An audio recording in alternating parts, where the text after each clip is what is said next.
So I have the great pleasure of welcoming you all to the third U.S. Sustainable Wine Growing Summit.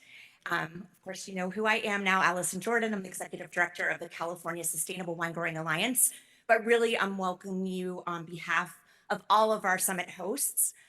We have been working with partners from California, Oregon, New York, and Washington for the past 6 years on an effort to really learn from each other and to share best practices and to basically make sure that all of us are helping to support the industry that we all love and are so passionate about.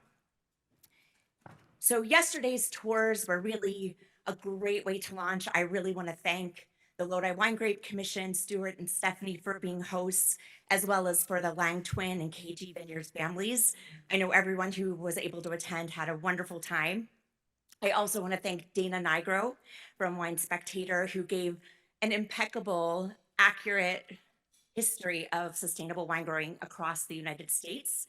And I think really set the stage for some of the many topics that we'll be talking about today. Really appreciate all of the homework that you did for that. And again, just looking back and then looking around the room and how many of you were a part of this from the very beginning, from the Lodi Viticulture workbook and having Cliff Omart here is a pleasure, to the many, many people that have devoted time, effort, energy, and resources to these efforts. So thank you all. I also want to thank the wineries that provided the beautiful wines. It's so fun to taste wines from around California, but also from other states. And we really appreciate you providing those for the reception, the dinner, and then we'll enjoy some at lunch today as well. And let's see, the next thing I wanted to tell you a little bit about was how we got here.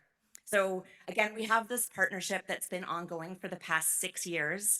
And it really started with a grant project that we had where we wanted to come up with a common definition of sustainable wine growing. And again, to bring all of the different programs from across the United States together to do that. And so we came up with this definition. I won't read it, but I think when you hear the criticism maybe that sustainable wine growing is not well defined, it doesn't have a single definition, everyone's doing something different.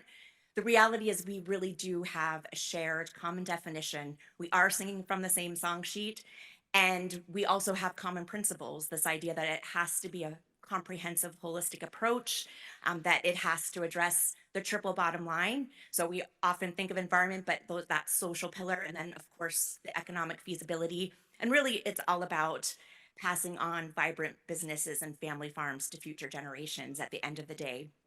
I know yesterday you heard at Lang Twins this term of generational farming, and I think that sums it up very nicely. We also know that there are many certification programs, and I think it's really important to recognize that while we do have this common definition and common principles, and we also address a very common subset of issues and topics and best management practices, there are also the realities that we have local conditions, the geography, the soil, the climate, even the culture is very different across all of our states and regions. And so it makes sense that we have these different programs.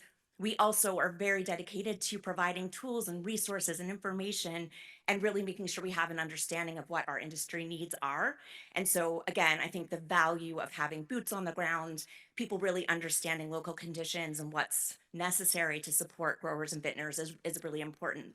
So we should celebrate that there are all these efforts underway that are really buoying the entire industry. And the widespread adoption, not only of practices, which at the end of the day is the most important thing, but also of certification is just amazing. So we now have 65% of California's acreage certified to one of the California programs.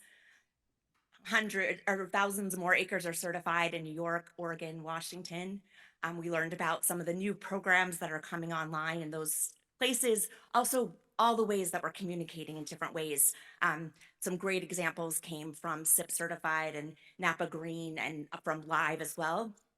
And there's some really great regional efforts underway, thinking about Sonoma County wine growers and their foundation, the work that they're doing to support farm workers and basically, providing leadership skills and life skills to help support them.